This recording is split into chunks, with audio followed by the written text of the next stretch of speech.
Kitob, kitobatchilik. Odam bolasining komillik sari intilishlarida shunday kashfiyotlar borki, ular orasida eng buyuklaridan biri bu kitobdir. Kitobda ilm ham, bilim ham, ta'lim ham, tarbiya ham mujassam. Shuning uchun ham kitob o'qiydiganlarni ziyoli deb ataymiz. Kutubxonalarni ziyoxona deymiz. Prezidentimizning kitob mahsulotlarini chop etish va tarqatish tizimini rivojlantirish, kitob mutolaasi va kitobxonlik madaniyatini oshirish hamda targ'ibot qilish bo'yicha komissiya tuzish to'g'risidagi farmoyishi xalqimizning kitob va kitobxonlik bilan bog'liq qadriyatlarini o'ziga xos sayqallari bilan turmushimizga qayta tatbiq etishimiz uchun muhim dasturul amal bo'ldi. Ziyolanish zavqi deb ataganimiz ushbu ko'rsatuv orqali hamyurtlarimizning fikr-mulohazalari, takliflari asosida kitobga munosabatni ommaviy faollashtirishni maqsad qildik.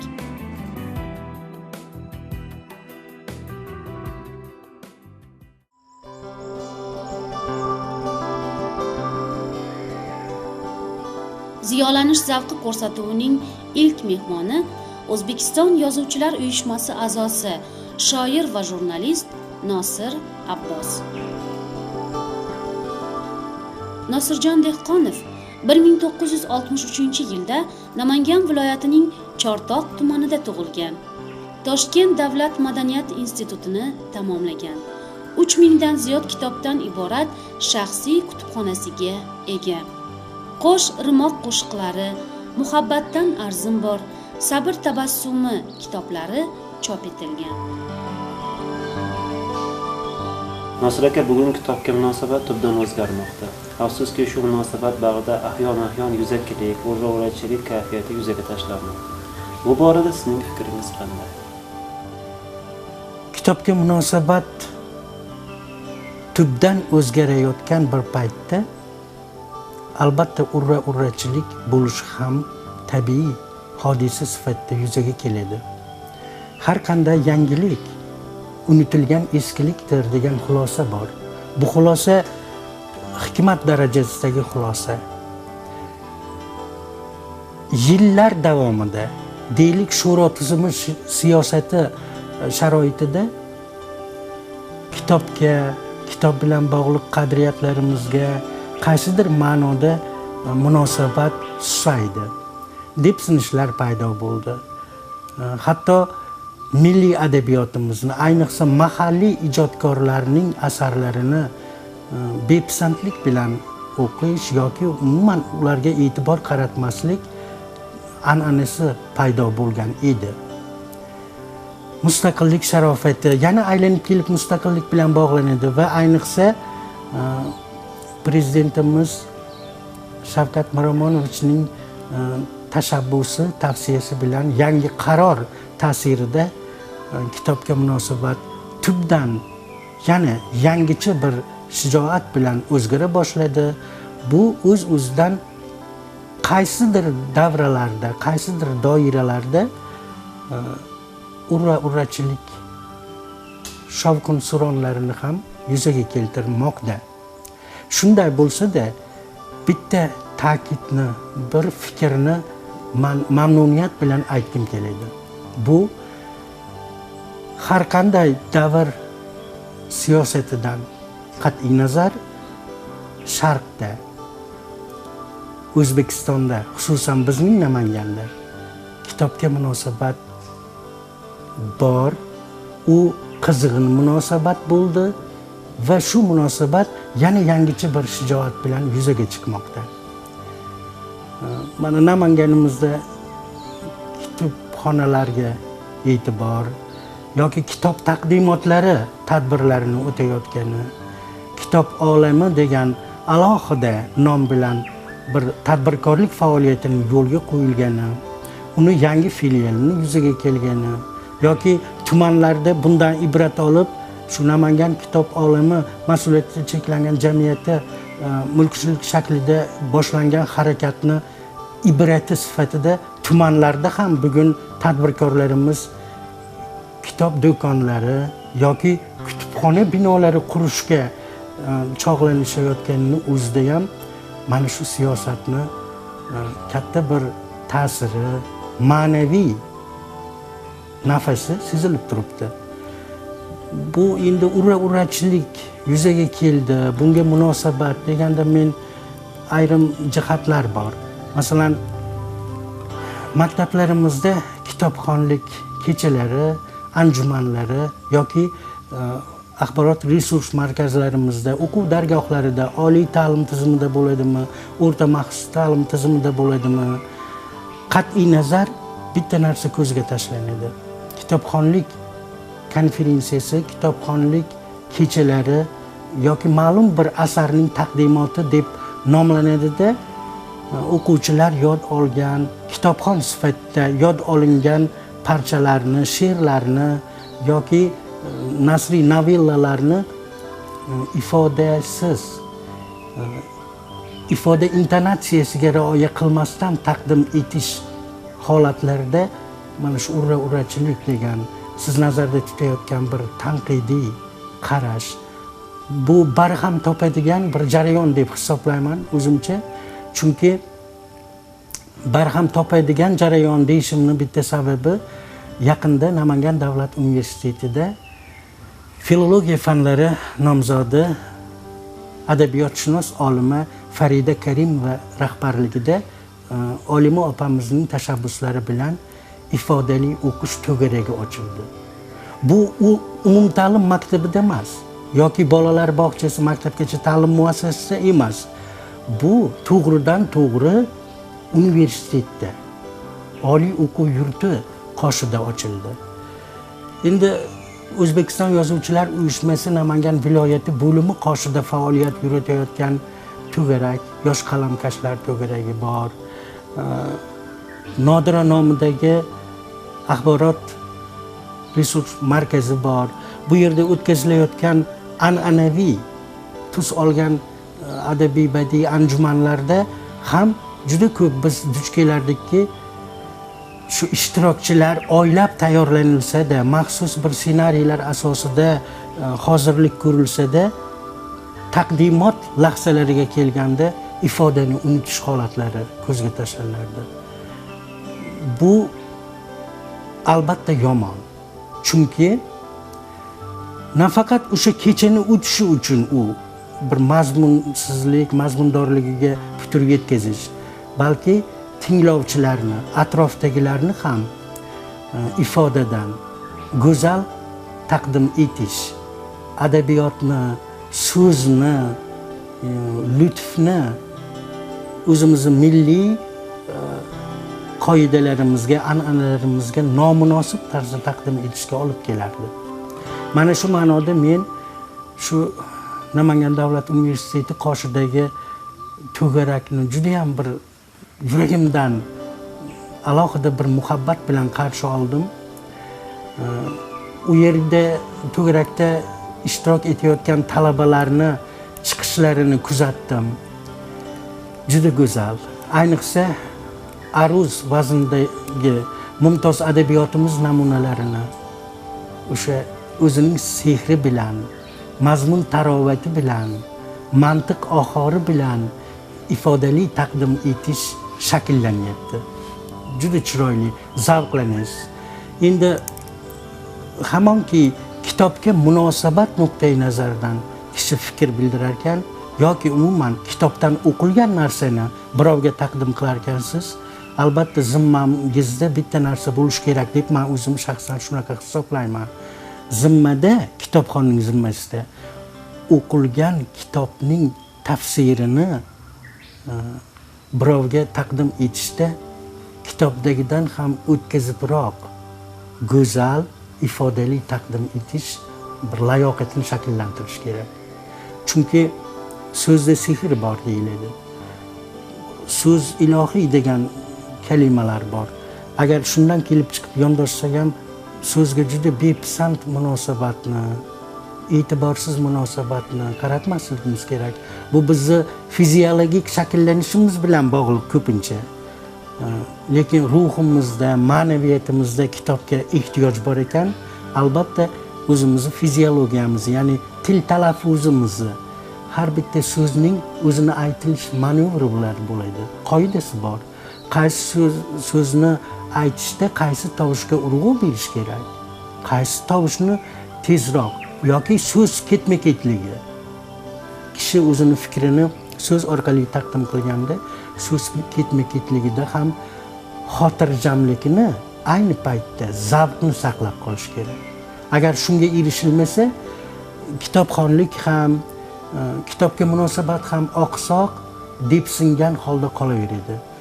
Agar biz mana shu o'tkazayotgan tadbirlarimizni shunaqa nozik jihatlariga e'tibor qaratsak, o'sha urrachiliklar, shoshma-shosharliklar yoki rasmiyat uchun qilinayotgan, kimgadir axborot berish uchun bir an'ana tarzda tashkillanayotgan adabiy bediy kechalarimiz ham, kitobxonlik anjumanlarimiz ham o'zini alohida ta'siriga, nufuziga ega bo'lib borgan bo'lardi.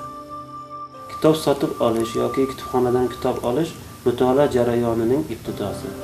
Aksariyat kutubxonlar shu jarayonning o'zi bilan cheklanishayotgani sizni bezovta qilmayaptimi? Albatta bezovta qiladi. Qaysi ma'noda? Kitobxon sifatida o'zim ham ko'pincha sotib olgan kitoblarimni nihoyasiga yetkaza olmay, kitob javonida qoldirayotganim holati bor.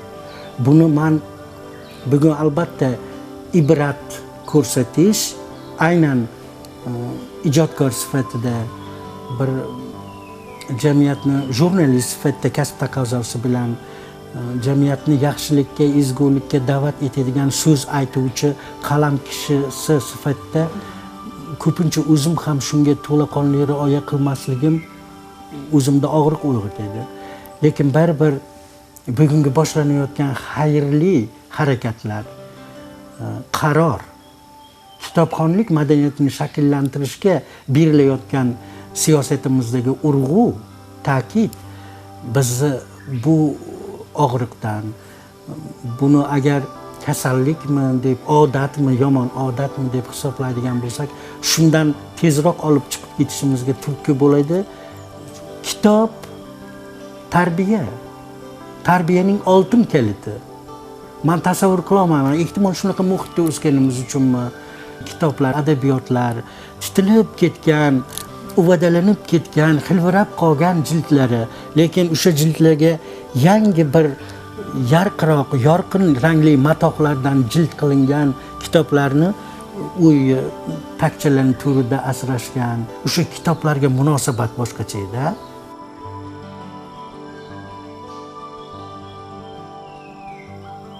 Oilaviy muhitda farzand tarbiyasida kitobning o'rni beqiyos.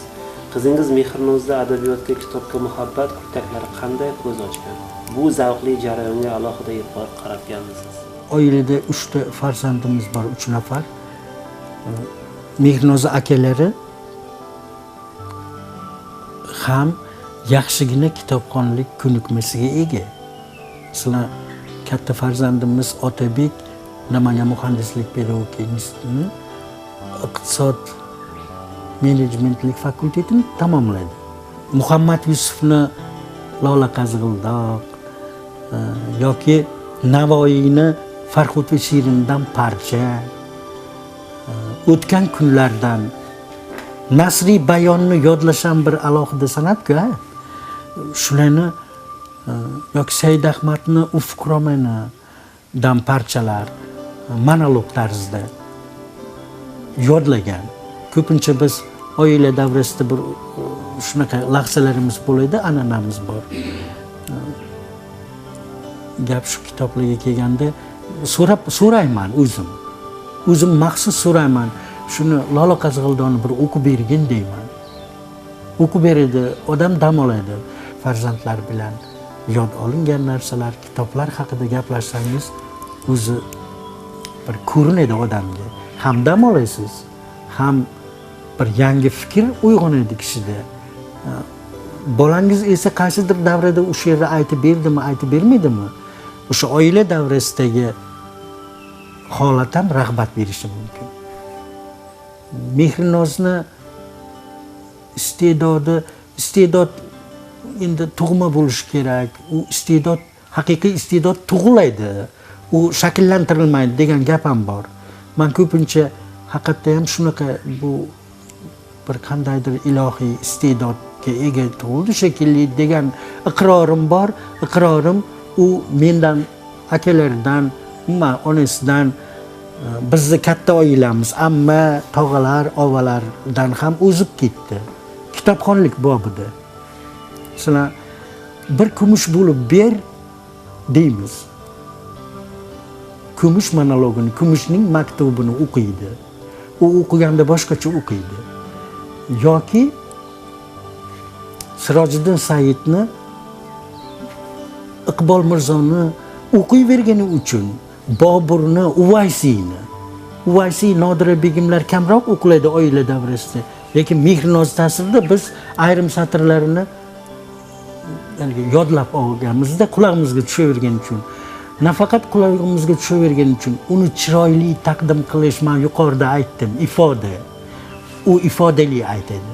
Oiladan boshlangan kichkina bir she'rlarni chiroyli o'qishga bo'lgan talab keyin to'garakda ustozlarning yordami bilan shunaqa bir charxlandi va bugun endi albatta bu suhbatga ham men boshqa farzandlarimdan ko'ra Mehrinozni aynan ismini keltirib aytishimizda shuning nimasi bor, ta'siri bor.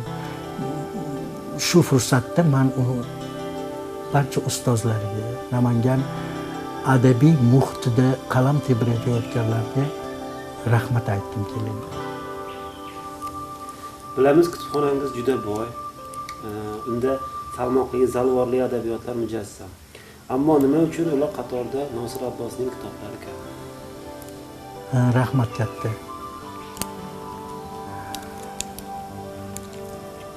2013-yilda Ibrohim Mahkam shoirimiz 50 yoshga to'lishim munosabati bilan kitob chiqara olmadim desam, kitobimni chop etdi.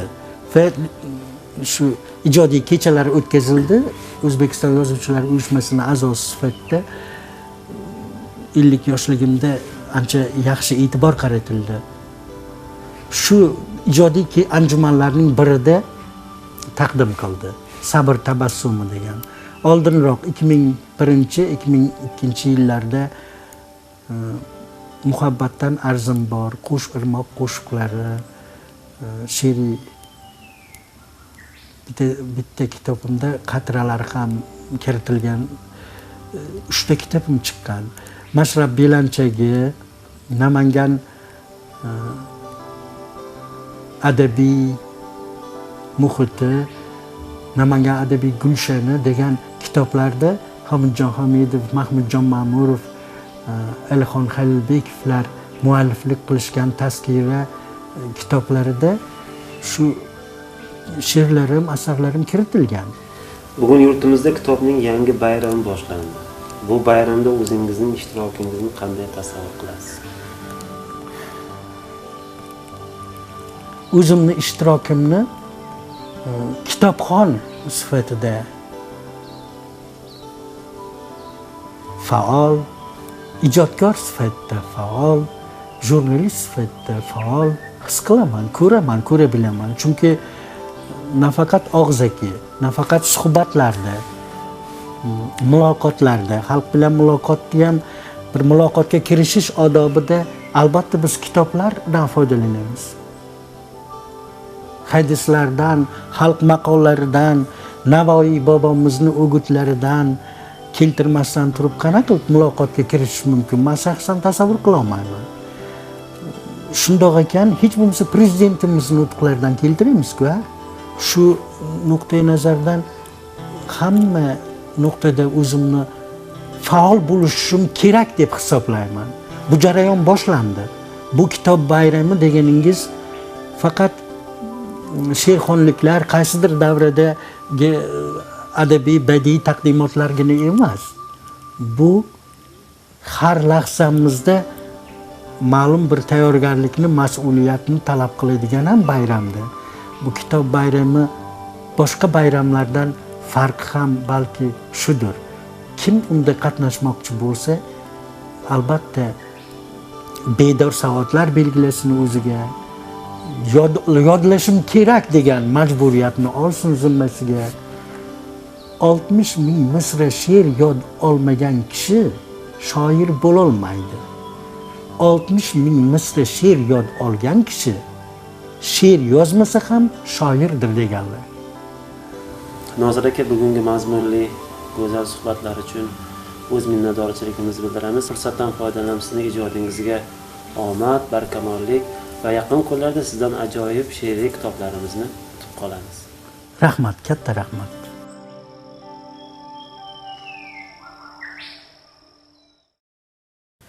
Hikmat terdim sohir gulzorlaringdan, kuylablar yubordim xumorlaringdan, qaytalar tug'ildim izhorlaringdan, olis odamato qadar hayotim, mening inja munis adabiyotim. Sen asli mavosan, ruh qadar teran, xudoning husnidan zavq shavq tergan, siyohing qalb qonim, peshona terdan, quyrug'i qanotli boychibor otim, devoni lug'atim, adabiyotim. Dor bo'lsang mashrabday boshimni tutay, jonimni zakot et, sadag'ang ketay, ko'ngillar toqiga ko'tarib o'tay. Sen gulla, sen porla, so'nma bayotim, o'ksik kunlar ko'rgan adabiyotim.